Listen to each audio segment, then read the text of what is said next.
Welcome to the Whistleblower of the Week podcast, hosted by FBI whistleblower Jane Turner. Join her as she shares the stories of real-life heroes and people of integrity. Welcome. This is Jane Turner with Whistleblower of the Week. And today I am so excited to have on James B. Wells. He is Dr. James B. Wells, and he's a retired criminology and criminal justice professor in the School of Justice Studies in the College of Justice, where he recently got an Academy of Criminal Justice Sciences John Howard Award. And so he's very successful in what he does. And I'm so excited to have him on the program because he's going to talk today about his dad, who was a whistleblower. And this is a topic that I'm very interested in. And I have a question for you, Doctor. To start off, I'm delighted to have you on the program. Well, thank you, Jane. It's terrific to be here. And Whistleblower Network's news willingness for my father and I to share our story. I like to think that by the end of this interview, all of your listeners will understand why it's important for my father and I to reveal what we know. Exactly. And you've written over 65 books, but this last one is probably your most important, I would guess, about your dad. And that's true, isn't it? Actually, it's 65 different publications. Most of those were academic journal articles and such, but a few books. Mm-hmm. But this is the most important one, considering the fact it's about your dad. And here's what I wanted to lead off with, Doctor, which I'm really curious about. You know, as whistleblowers, we often wonder what happens after we pass from this world. Because, you know, our whistleblowing has taken such a tremendous toll, not only on ourselves, but on our family members and everyone we know. So to have you on today is so critical to whistleblowers because I think that's a question that's etched in their hearts and in their brains. What are people going to think about me after I leave this earth?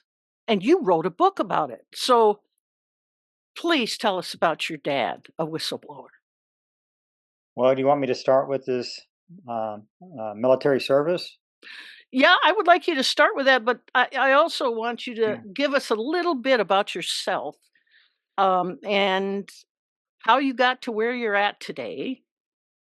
I'd like to know that. Well, I lost my father when I was 9 years old, and prior to losing him, he had already gone to Vietnam on his first tour in 62, 63, when I was like, I guess, 6 and 7. So I didn't know the man. And when I stumbled upon over 400 of his letters 26 years after his death, as any son would be, I was drawn to him. I didn't know the man, so I wanted to learn about this man. And while reading and later studying the letters, I found out that he was a very moral, righteous, and religious man, committed to doing the right thing, obsessed with the truth, and very critical of those who are not performing their roles as they should. And that was 33 years ago when I found the letters. And after realizing his words and actions met those of a whistleblower, it impacted me greatly, both personally and professionally. In fact, the last third of my academic career as a criminologist has focused on whistleblowing, doing a case study of my father and matching up his words and actions with a whistleblowing theory, as well as its an ancillary retaliation model about what happens to whistleblowers. And I've actually engaged in my own research about examining whistleblowing in jail settings.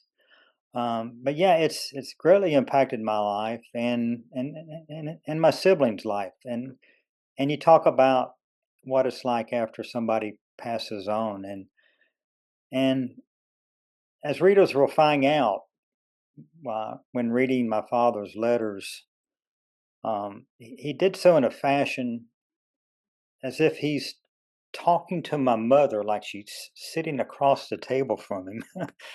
And he would write her multiple times a day. First thing in the morning, midday, late at night, sometimes waking up in the middle of the night.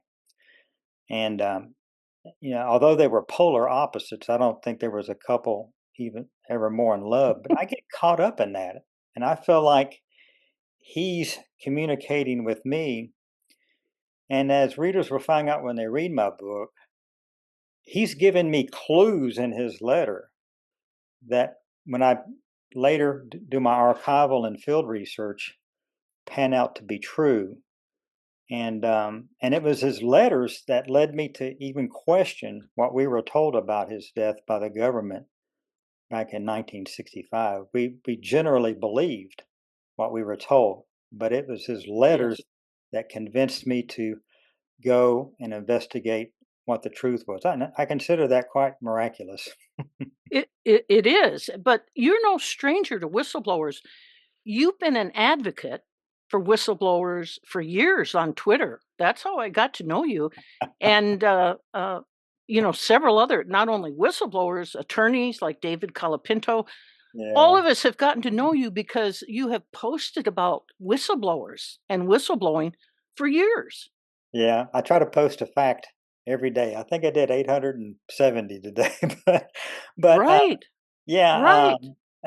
at the university, toward the end of my academic career, as I already mentioned, I really got into it. I've done dozens and dozens of academic presentations, published one academic journal article on it.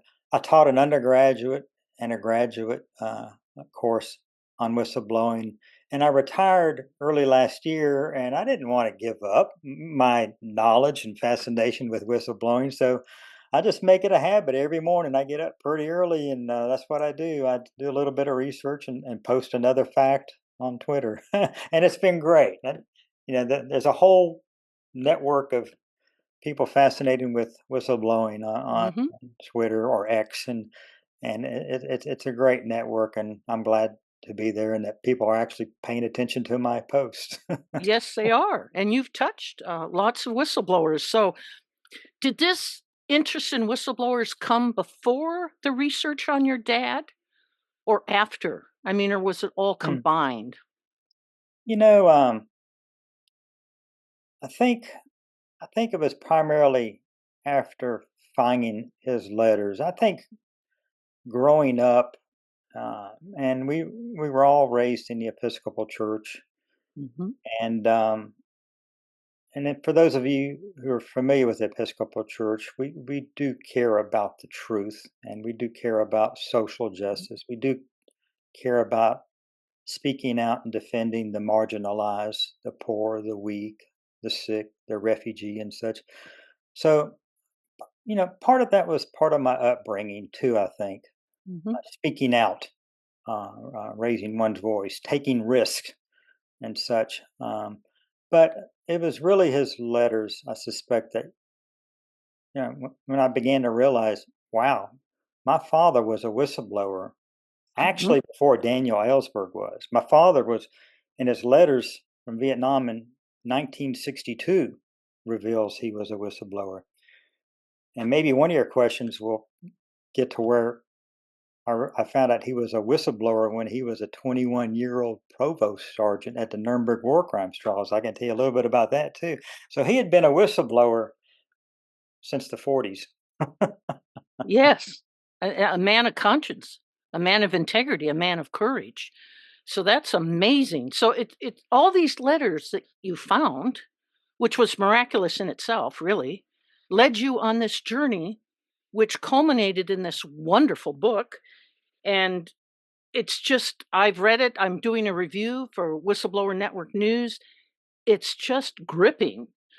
And we should point out that he was in Vietnam with some other whistleblowers. Ellsberg, I believe, was one. And it was that same time, wasn't 1965, Right, right. when they were in a province there in Vietnam? Yep. USA. Back up a little bit. John Paul Vann and my father, when they were still in the army, they were both there in 1962. When we're not supposed to be there, we're violating the Geneva Accords. Right, right, It's all pretty much CIA run and such. And they both retired, I think, after about 20 years.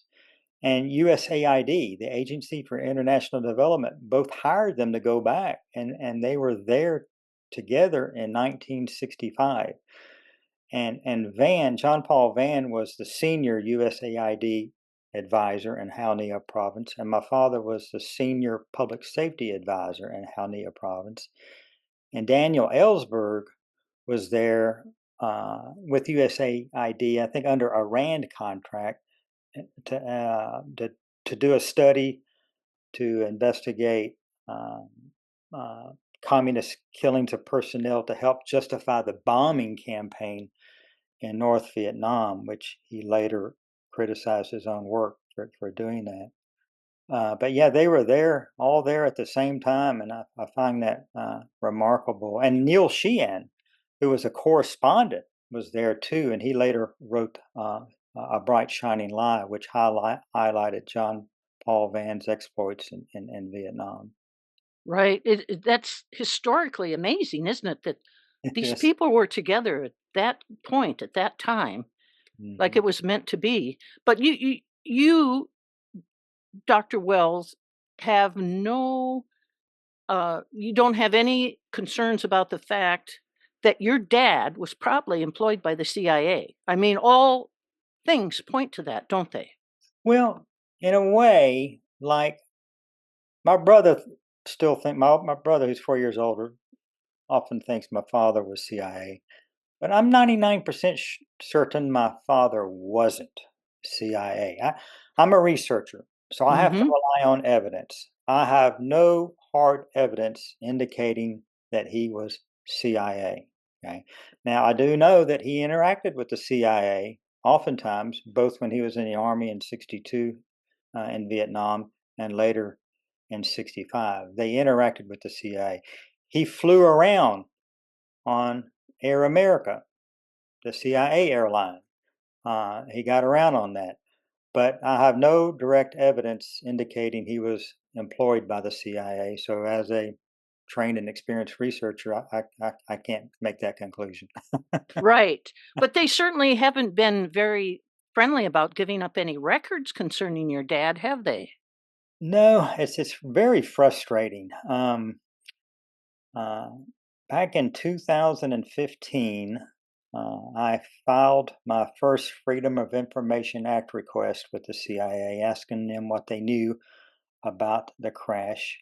I knew there was a crash investigation Hmm. report that they had done, and I asked them what they knew about it, and it took them about 2.5 years to respond, and they didn't provide much information at all. They withheld material based upon national security, foreign policy, and personal privacy concerns and such. So I appealed. I actually met personally with all three of Kentucky's congressional representatives, two of which I know put some pressure on the CIA. And I didn't hear from them until 8 years later, actually last month, where they basically gave me a stack of documents I've already found to be in the public domain. And they did say that we are going to continue to withhold information based upon national security, foreign policy, and personal privacy concerns. So, in a way, this was very, very disappointing. But in a way, it's enlightening because it further validates my story that they got something to hide and they don't want it Yeah. out. No, you're exactly right. But let's circle back to your dad. When you were growing up, you lost him young. And you really didn't have that much to go on about him, did you? Except what your mom gave you. And then is that when you stumbled on the letters that started to open all this up? Yeah, yeah. Looking back, I was 9 years old when he was killed, and upon his death, I felt lost uh, Mhm. for years. Literally, years of my childhood disappeared from my memory. Mm. And after I found the letters, I wanted to try to remember or resurrect some of those memories about him and such. And I actually, you know, thanks to social media, I reconnected with four of my fourth grade classmates, and I drove from our home here in Lexington to our hometown in College Park, Georgia, and I had dinner with them. And I asked them, "What do you remember about that day when I got called out of the fourth grade Mm. classroom?" I don't remember anything. I don't remember coming back to school. My next memory is on the other side of Atlanta at a different school. And they all told me, "You didn't come back. It was if you died and disappeared like your father." And Wow. and that surprised me. Okay. But being a researcher, I had to confirm and validate what they told me. So I went to the trouble of getting my elementary school Mhm. transcript, and I write about that in my book. And it's from first through fourth grade from that school. And first, second, third grade, I said, I'm a great student. I talk too much, but whatever. But the comment from my fourth grade teacher is, "It's been a tough year for Jamie." That's what they call me, Mm. the kid. He can do good work when he can concentrate. So the truth of the matter is, I did come back and finish Ah, fourth grade, but so much of me was missing. Even my yes. classmates couldn't recognize me, and so I actually think back that I was probably a ghost of my former self back then, Right. and that kind of plays into latter part of the book where my father and I are communicating with each other through the letters, trying to Yes. reveal the truth about what happened to him. So, Dr. Wells, what was your idea what your dad did at that time, at that age? What did you think your dad did? Well, yeah, I knew he was a military man, uh, Mhm. and he was, strict disciplinarian. I can count on my fingers and toes all the memories I have of him, and in some regard, I feared him. Mhm. Better make sure your room's cleaned up when I come home, and such as that. Um, and then when he retired, I remember that was a joyous occasion. And when he actually Mhm. retired from the military, and we got to spend probably a month together before he went off again to Vietnam with USAID. Um, but I really didn't know the man. We were told that he was the single passenger on a civilian plane that was shot down as it was approaching an airstrip about 22 miles north of Saigon. And that's what we generally believed until I found Mhm. the letters 26 years later. Now, I think my mother always had her doubts because she had his letters all this time. And my mother never remarried. It's quite tragic. She was a widow at the age of 38, never Mhm. dated another man, put all her energy into educating her kids. We all have professional degrees. And when we left home, things just kind of went downhill a little bit faster. She was depressed. Back then you didn't know what to do or Mhm. encourage somebody to get counseling Yeah. or whatever. And she became a recluse and a hoarder, and things became very difficult. And she passed away in 2008. But when I found the letters, um, her dementia had gotten worse, and we decided to move her to the same division, like subdivision I was at when I was teaching at North Georgia College on the north side of Atlanta. And when we were moving her is when I discovered most of the letters in her dresser Oh. drawer. close to 400 of them. In the back of the drawer were all these letters in nice little stacks tied with ribbons, and most of those letters before World War II, during World War II, uh, during post-war Germany and such. And in the front of the dresser drawer were the loose letters scattered about from Vietnam, like she had been reading those more often, and in her mind wondering herself what really happened to my husband. Right. And what did you think when you stumbled across those? You had no idea that they existed. Oh, I remember. Previously, you had no idea, right? No, no, and I remember picking up that first letter. I was cleaning out my mother's dresser, and my wife Brenda was working on her closet. And I remember picking up that one letter and seeing its postmark stamp, Viet Hoa. Anyway, it was from Saigon. The book tells you exactly what the postmark revealed. But I read that letter and I wept. I wept openly because it hit Yeah, me so hard about what my father was saying and how he was saying exactly. And to kind of flush out, and we're kind of teasing the audience because we haven't told them the name of the book yet. That's coming. it. But these elements are really important. Your father, when you talk about the kind of man he was, he blew the whistle even before this, right? So tell us a little bit about, as far as you know, the first time he blew the whistle. Okay, I'll go back a little bit further. Even as a Okay. young adult, okay, he was very popular and well liked in school. He wasn't the best student, okay, but he was a class president. I think it's freshman class president. And I'm interviewing his sister, my aunt, before she passed away. Who told me this story, and my mother could recount some of it.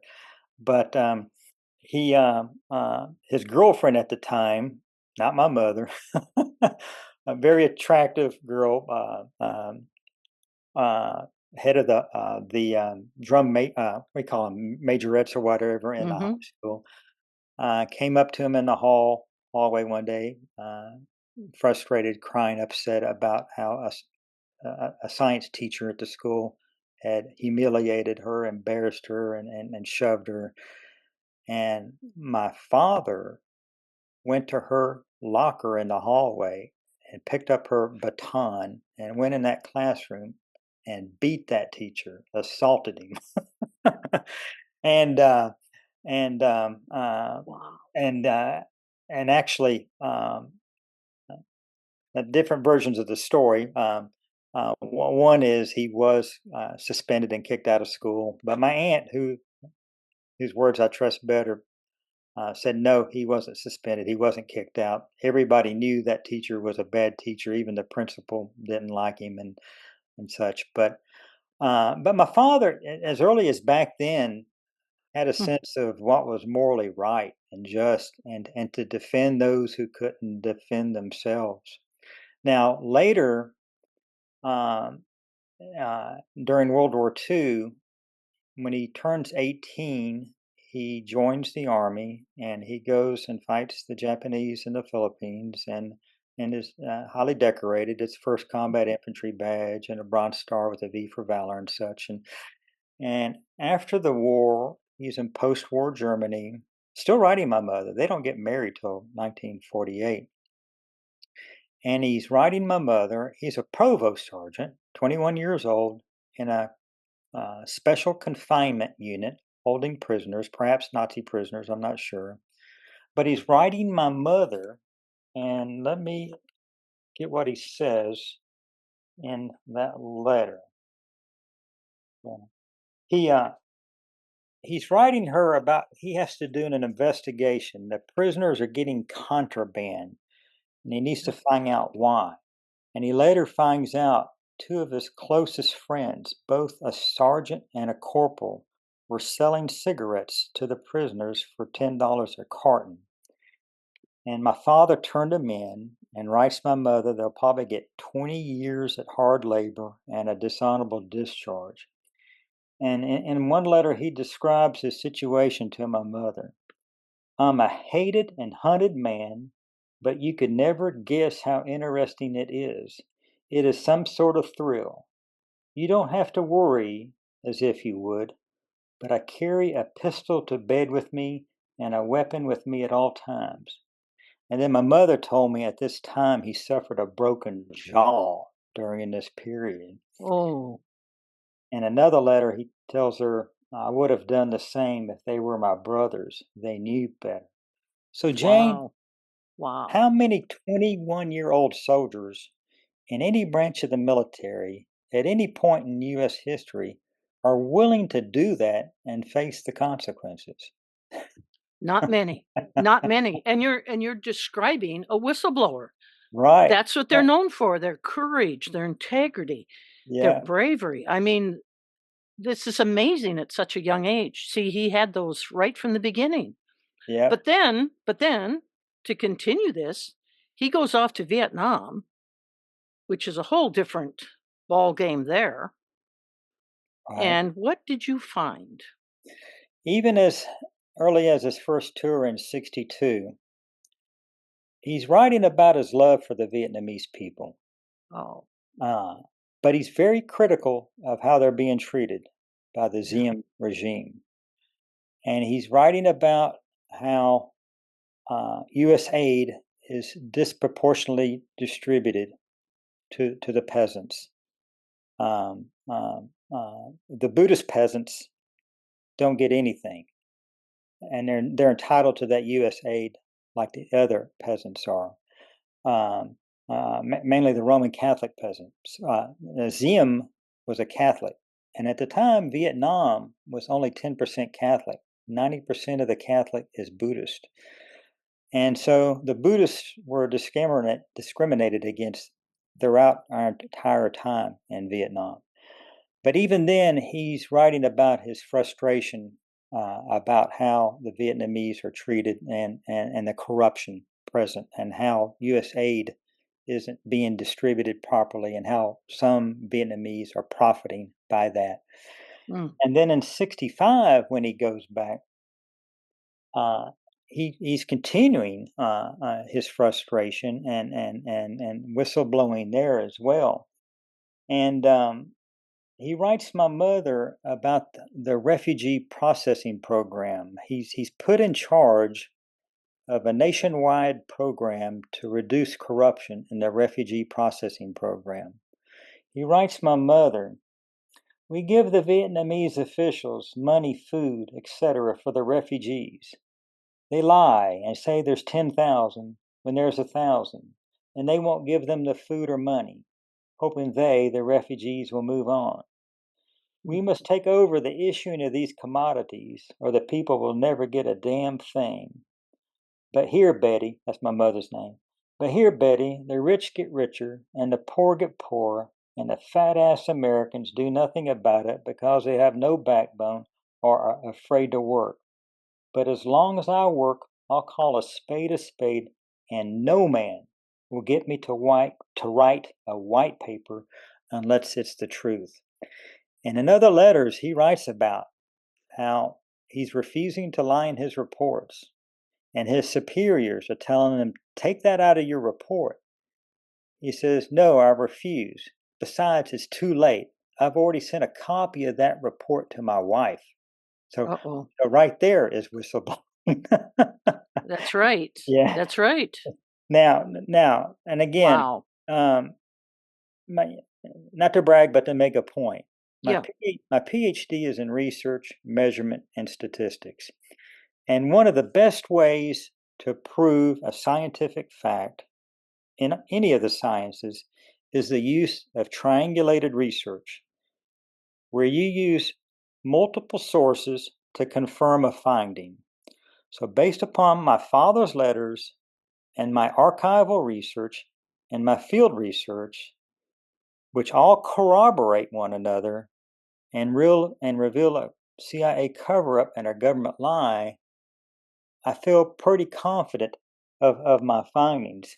Now, at the archives, at the National Archives in College Park, Maryland, I actually found a report from my father's superior, a declassified report indicating the day my father is killed, the day his plane goes down, is the day he is piloting his new nationwide program to reduce corruption in the refugee processing program.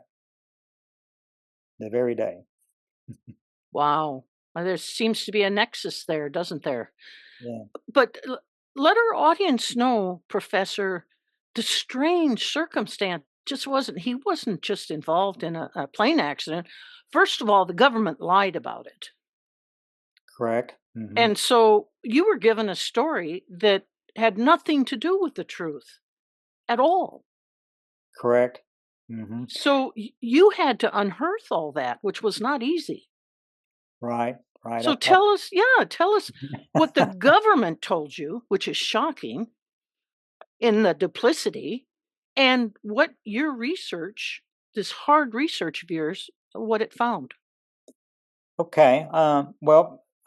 Basically, what we were. Well, I'll back up. The day he was killed, we were just told he was in a plane that crashed, and the very next day, the media and my family was told that he was the only passenger on a civilian plane that was shot down by small arms fire as it was approaching a small remote airstrip 22 miles north of Saigon. And you can see that. You can go back and look in the newspapers today, and that's the Yeah. official story that was put out. And And again, that was a lie, wasn't it? It was right, a lie we didn't realize it till I found at the the letter time. 26 years later. Yeah. But I could probably spend an hour talking about all the evidence I've uncovered to Mm-hmm. expose that as a lie. But I can say that based upon the clues he gave me in the letters, and based upon what I found out at the National Archives in College Park, Maryland, I spent 6 weeks there, by the way, and then I spent weeks at four of the archives in the U.S., including the Vietnam Archives at Texas Tech University and the Air America Archives at University of Texas at Dallas, and then 2 months in Vietnam with Mm. with their archives in Hanoi, and as well as in Ho Chi Minh City, which the locals still like to call Saigon. And my field research, I've been to multiple reunions of Vietnam War veterans, military advisors, Air America personnel, even former South Vietnamese National Police. I Mm-hmm. went to Vietnam, interviewed former communist fighters, the Communist Party secretary of the area, who said they had nothing to do with the crash. They were just as puzzled as anyone else why it crashed. And I also interviewed eyewitnesses who, Right. who, People who were there who were and there saw. Yeah. and saw the plane crash. It wasn't smoking when it went down. I actually interviewed the Vietnamese couple who saw the plane crash into the roof of their home and fly through it. Uh, Amazing. Amazing. uh-huh. It's an amazing story that you untangled. Yeah, And if your father hadn't written those letters, nobody would know today. that's And correct. you would not realize what a hero he was. I mean, this is phenomenal. Yeah, So, what really got me in the book was in terms of you actually talked to the people who were there when this happened. They were witnesses to what went on, and they gave you important facts regarding what might have gone on inside that plane. right, right. The Vietnamese witnesses told me that they saw the plane flying. It wasn't smoking. It was flying way too low.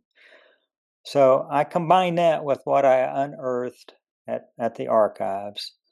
I have conclusive proof that my father was not the only passenger Mhm. on the plane. At the archives in Ho Chi Minh City, I discovered that there were unauthorized passengers on the plane, and multiple sources from both Air America and the U.S. Army all told me rumors about bullet holes in the plane indicated that they were fired from within the plane, not at the plane. So,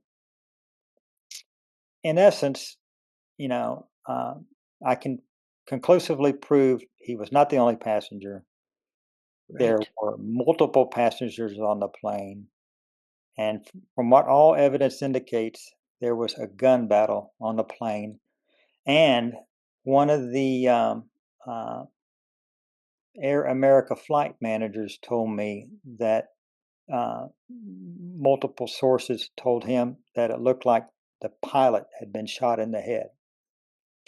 So, a crazy gun battle on the plane is why it went down. Exactly. And with all your do you realize, Dr. Wells, that that makes you a whistleblower revealing this story?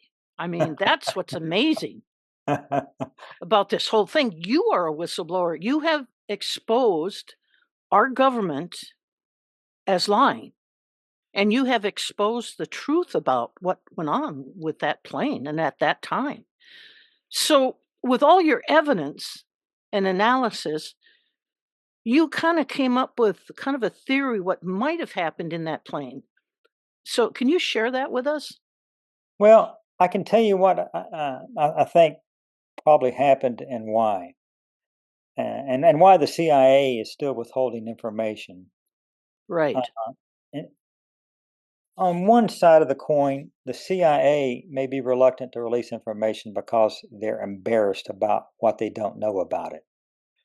Although we were told the day after his death that he was the only passenger on a plane and the plane was shot down by small arms fire, I've uncovered documents indicating even 2 months later, 2 months after his death, Air America still didn't know the cause of the crash. Um, and the CIA, I may know more than the CIA does currently because they weren't in a position to interview the communist fighters or the Communist Party secretary in 1965 as I did back in 2017. So in some regard, right, I may know more than they do.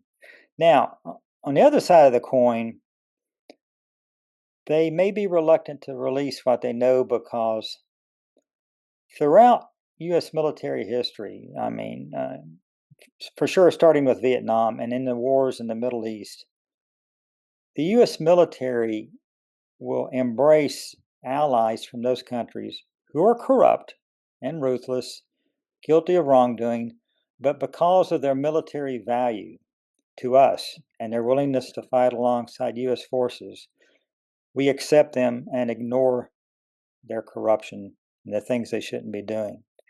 Now, in my book, I reveal evidence that some of the province officials my father interacted with, and that my father wrote my mother about, okay, were involved in the refugee processing program and lying about the number of refugees. Because keep in mind, the U.S. government pays the South Vietnamese government so many dollars per refugee displaced by the war. Some of those officials were later found to be guilty of those crimes and are relieved from command by the South Vietnamese government before it fell. So I think one reason things are going to remain classified because the CIA doesn't want it released that, yeah, we know that this official was perhaps involved in Jack Wells's death, but because he was viewed as a competent military commander, in fact, one of the most competent military commanders in Vietnam, we ignored and tolerated that so that we could continue to use him to our advantage. And right, and I've read other more recent works about the wars in the Middle East and in Afghanistan and such, and veterans can tell you today that some of our allies were very corrupt and ruthless and engaged in horrific acts, and but we still ignored those because of their military value to us. right. Disturbing, isn't it? It is. The interview will continue after this brief message. Become part of the growing grassroots movement that supports whistleblowers around the world who risk their careers, financial security, friendships, and even their freedom to speak out against wrongdoing. Make a one-time gift or become a monthly donor today. Every donation makes a difference. Visit whistleblowersblog.org to give. So, Doctor, we've got to mention now the name of this book because it is so amazing and people need to read this. And the title is amazing in itself. It's called Because, a CIA cover-up and a son's odyssey to find the father he never knew. Great title. Just I think that honors your father so much, because I want people to remember that, because Mhm. he wrote that to your mom and ended every letter with that, didn't he? Well, not every letter, but many letters. He wrote that as early as the 1940s. And at first, I didn't understand why he was doing it. And sometimes he'd just end the letter because and not sign his name. And sometimes he'd say because love Jack or because Yeah. Jack or whatever. And um, and then um, and again, it was only 33 years ago or 34 years ago now when I found his letters. But prior to that, I think I was about 12 years old, about 3 years after his death, going through his personal effects that were shipped home from Vietnam. And I'm going through this like a attaché case, and I open up this envelope, and there's burnt residue in the envelope. And first, I pull out his keys, keys to his apartment in Saigon and to our home in College Park, Georgia, and to our lake house at a lake north of Atlanta. I take those out, and they're blackened. And then I take out his wedding band, and I write in detail about this in the book. Yes. I take out his wedding band, and it's bright and shiny. It looks like it's not damaged at all, but they didn't clean the inside of the ring out, and you can see his burnt residue from his flesh inside the ring. It was black and red. Oh. And I remember smelling it. It smelled like burnt steak. Oh. And I got some light steel wool, and it took a little bit of time, but I scraped off that burnt residue. And inside the ring was the inscription, "Jack, because Betty." And I need to tell you a little bit more about the title. Uh, I have hundreds of photographs of my father from the time he was born till the last photograph, which is the cover of the book, is the last photograph of him the day before he was killed. Mhm. And I have, I don't know, hundreds of minutes of 8 millimeter film throughout his life. And the only image of him with a weapon is in 1962. And he's got a Colt 45 Model 11 on his hip, and he's standing with another Army officer and a special forces officer in his camouflage. I think they call it duck green uniform or whatever. And they're standing in front of a mountain yard longhouse. The mountain yard, or Hmong, as they should be properly called, were the uh, primitive tribes who lived in the central highlands of Vietnam, and we embraced their assistance in helping us monitor traffic on the Ho Chi Minh Trail and such. And they were excellent fighters. They continued fighting the communist forces, I think, 17 years after we left Vietnam before they surrendered. But on that photograph, he's standing in front of this longhouse, and you can see in the background these huge Asian elephants. And it's just a fascinating photograph. And I'll talk about in the book why. It reminded me of the Johnny Wise Miller films I used to watch, Tarzan Mhm. and uniformed explorers and such. But on the photograph, he wrote, uh,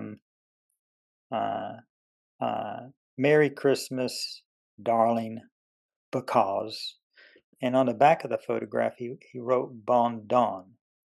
So, being the most favorite photograph of him, only one of him with a weapon, which I thought was unusual, and I later explained why. But When we go to Vietnam, and after my siblings and I come over and we hold a memorial service, actually a burial service at the Mm. uh, crash site that was once classified, my siblings and I go on a road trip. And on that road trip, I wanted to find Bon Don. Uh, we hired a tour service, and they explained to us there's 4 Bon Dons. The chances of us finding the right one is going to be very slim. But anyway, we're in the Central Highlands, and the very first longhouse we pull up to, we get out of the car. I have a professional grade video camera, and my brother and I go up the 7 steep steps. My sister, who has bad knees, couldn't. We go up in the longhouse, and there's a woman in her 30s there at a counter selling ivory from Wow. elephants and such. And we ask her through our interpreter, are there any elders here nearby? We would like to ask them if they know anything of our father who was here in 1962. And the young woman says, no, my mother's in the field working. Well, my brother and I kind of, walk around the longhouse, the front of the longhouse, just looking at different things in the longhouse that they use to capture and train wild elephants. My interpreter's continuing to talk to this woman. And I forgot to mention, we have a photograph album of photographs my father took in 62, including that photograph in it. And every now and then, my interpreter mentions the name of my father, Jack Wells. That's the only thing I can understand. A few minutes later, this old woman comes walking out of the back of the longhouse, apparently wakened by the discussion. And we all get together and we start showing them pictures of my father. And we show her the retirement picture of our family with my father and my mother and myself and my 2 siblings. And she points to my father and says, "Who's that?" in Vietnamese. And I tell her, Jack Wells. She goes, Jack Wells? I said, Jack Wells. She said, Jack Wells stayed here in this very room, pointing at the floor, for 2 months in 1962. So that's You must, that's amazing. You must have picked your jaw up off the floor. that's just one of the many miracles we experienced Yeah. in Vietnam. So what are the odds of that happening, Incredible. It was as though your father, wherever, he is at this time, we're going to assume in a heavenly place, is helping you in some way or form because some of these things that happen to you are, like you said, miraculous. Well, they are. And let me touch on that point a little bit more. I anticipated I would find peace and closure at the end of the memorial service we Hmm. had, the burial service, but I didn't, and I was kind of surprised at that. And after coming back from Vietnam, I was still troubled, and I actually met with our Episcopal priest. I met with him over lunch like 4 times, and then he actually said, "You know what? Your story's terrific. It's about many things we talk Right. about. Uh, uh, but I would like to use your story and your father's story to help people connect with the story, the Gospels of Jesus Christ." But that what happened afterwards was I came to realize that why I didn't achieve peace in Vietnam was because, like my father and being a researcher, I'm obsessed with the truth. Hmm. I wasn't at peace. I had to be true to myself. I wasn't at peace. The book could have been 100 pages shorter, okay? Hmm. And probably could have ended on a similar theme as many other books like that about people, tracking down loved ones lost in wars or whatever. But it didn't. And I had to be true to myself. And so after undergoing about 20 hours of counseling, I finally realized what's necessary for me to get peace. I'm not at peace yet, but I think I know what it takes to get there. But through my counseling, I learned that peace requires forgiveness, and forgiveness requires the truth. This book, okay, This investigative memoir about my father's death is my confession, my version of the truth about what happened to him. So once I share that with the world, I'm hoping that both my father and I can forgive and find peace. Yes. And I just was blown away by this story, mainly because it honors your father so greatly. I mean, and he deserved that. He deserved that honor. He was a whistleblower. And people wouldn't have known unless you'd have written his story. And that's what makes it so incredible. By you becoming a whistleblower, you're honoring your whistleblower father. Yeah. What a story. And so, again, the name of it is Because, a CIA cover up and a son's odyssey to find the father he never knew. And I can only hope that every whistleblower has a child like you. I mean, how you've honored him. And I think of all these whistleblowers who never got the publicity that they deserve, never got the honor for their courage and strength and integrity. And how great it would be if, like, somebody could come along and write their story. And your story is incredible and honors your dad so much. Well, thank you, Jane.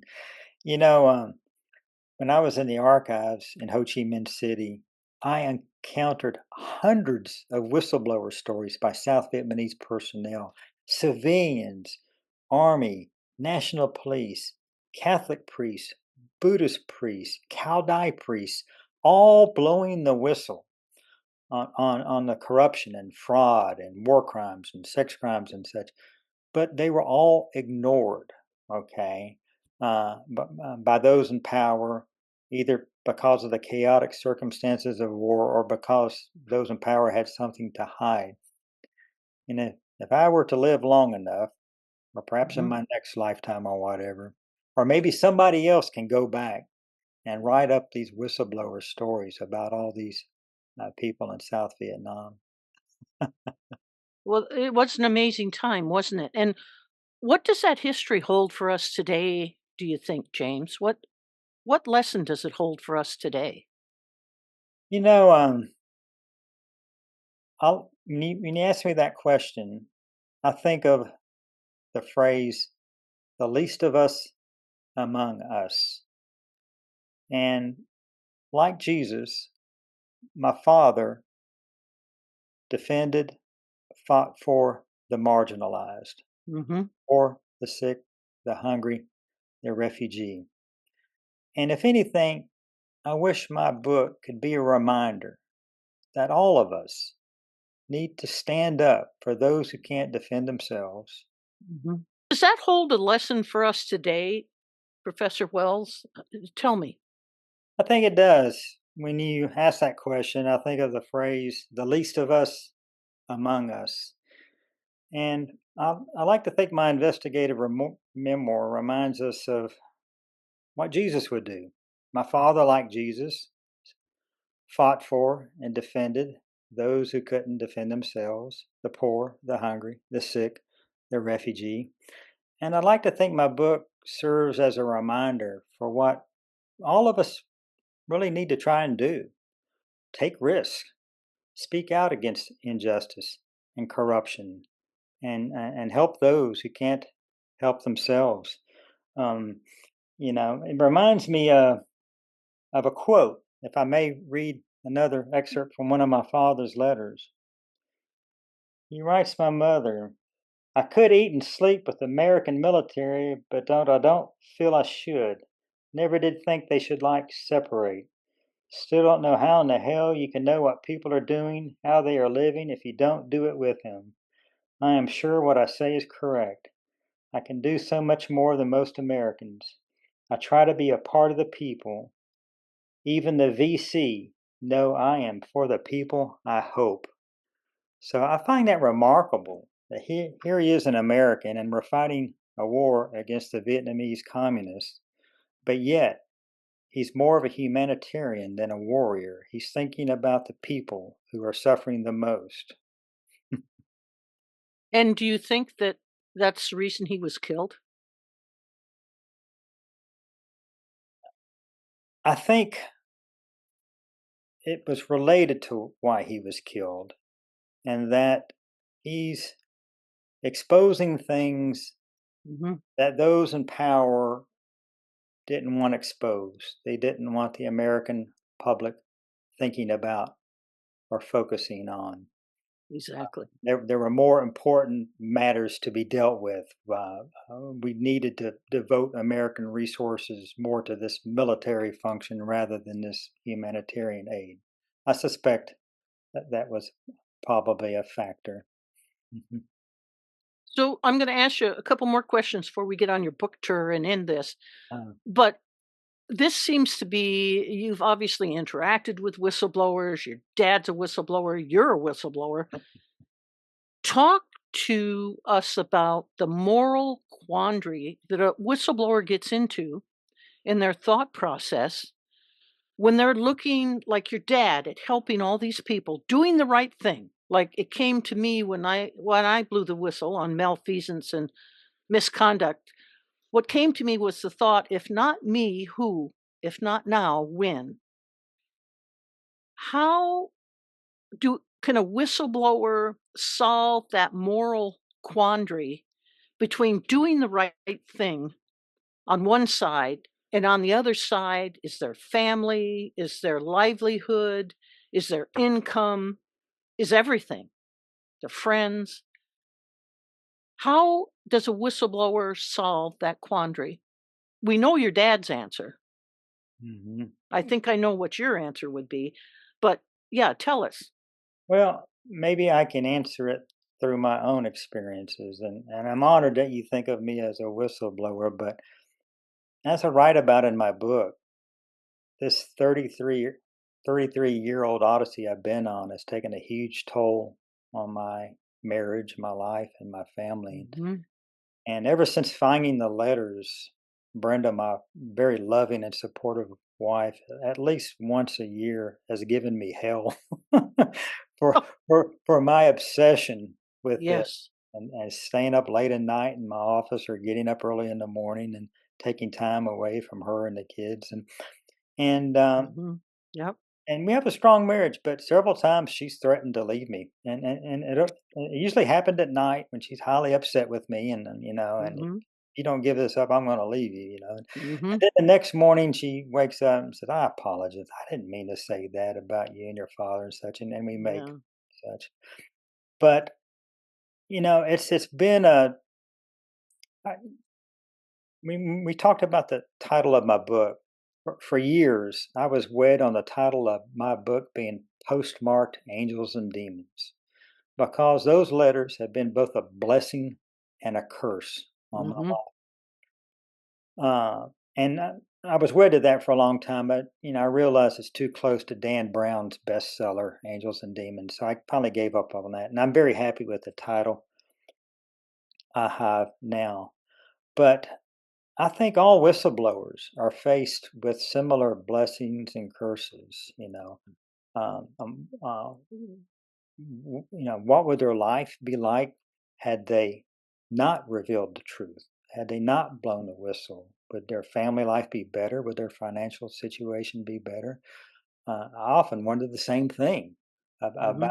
about my life and my current standing and such. So, I think whistleblowers realize, as I do now, that living with a lie can be more painful than dying with the truth. And I think that in order for all of us to find peace, granted, we're all going to die one day, Mhm. that all of us, in order to find peace and to have a peaceful death, we need to reveal to the world what the world deserves to hear Yes. before it's too late. So I don't know if that actually answers your question or not, but I guess I Yes, it did. have. That was a great answer because, as you know, whistleblowers ask themselves that. I mean, Right. they've had those nights where their child or their spouse or, God knows, ask that same question, and they wonder, is the price too high? Right. Is the Right. price too high? And obviously, both you and your father have decided it is not. Yeah. And out of what you have done has come this wonderful book, Because by James Wells. And you're going on tour. Where can people see you? Because you're Okay. going on your book tour. So that's exciting. Okay, I'll talk about that for a minute. My book launch is June 14th, Father's Day weekend. It was June Yes. 15th, Father's Day, but the large bookstore where I'm holding the launch event, they close earlier on Father's Day. We wanted a Oh. great party, so we're going to do it the night before on June 14th. But after that, my wife and I are doing a book tour from Florida to Maine. Last year, when we both retired, we bought a small Class B RV. Mhm. We can live and take our dogs with us and such. And the first couple of weeks, we're going to go to different places in Kentucky, and then we're going to go to my father's hometown in Southern Ohio. But we've already have scheduled visits and venues to stop at in I think close to 30 different places right now, and we're still Mm. continuing to add them. And in Georgia, where I was raised, in Florida, and Alabama, and North Carolina, and DC. We want to do at least one or two venues in DC, and then we're heading further up the coast, and we're going to finish up this fall in Maine. Now, Oh. you can the hardback of the book is available now at any bookstore. The paperback will be released June 9th, a few days before the launch, so that all the different venues can have it when I stop by there during my book tour. But if anybody wants to know more about my book, and I even have some publications, excerpts that have been published in literary journals. If you want to know about my book tour stops, the different venues we're going to be, and where to get the book, I encourage people to go to independent bookstores, but it is available at Barnes and Noble and Amazon. But go to jamesbwells.com. You can go there and you can actually subscribe to the website and you get automatic updates and such. I have a blog as well, so I try to. I'll be blogging a lot during our tour, I suspect. Yes, you will. Yes, you will. And I'm glad your wife's going with you. Oh yeah, by all Yes, means. she got over it. Yeah. Well, Oh. the book's dedicated to her for obvious reasons. Oh, So good. now's the time for us to enjoy retirement and see the country a Yep. little bit. Plus work a little bit. She's my marketing director for the book and does an amazing job. She's sending out newsletters and reminders and invitation lists and things like that. She's terrific. I'm glad to hear that. And if anyone wants to get a hold of you, they can get a hold of you through your site. I know you have a contact there sheet where people can talk to you Yes, I'm right on your website. right. And I'd be more than happy to talk with people and hear your stories. And if I can help others find peace with unresolved questions they may have, hey, I've been there and done it. Yes, you have. Dr. James Wells, thank you for your time. You honor your father. He would be so proud of you. And it's just an incredible story. I advise everybody to read the book, and you'll be out on tour during National Whistleblower Day in Washington, D.C. this year. But next year, I'm going to put the pressure on you to show up at Hey, National Whistleblower Day. I will be there. It's July 31st, is it 30th? I remember. 30th, yeah, 30th. 30th. Yeah, I will be there next year for sure. And we'll look forward to seeing you. Thank you, Thank you, Jen. James. You are a treasure.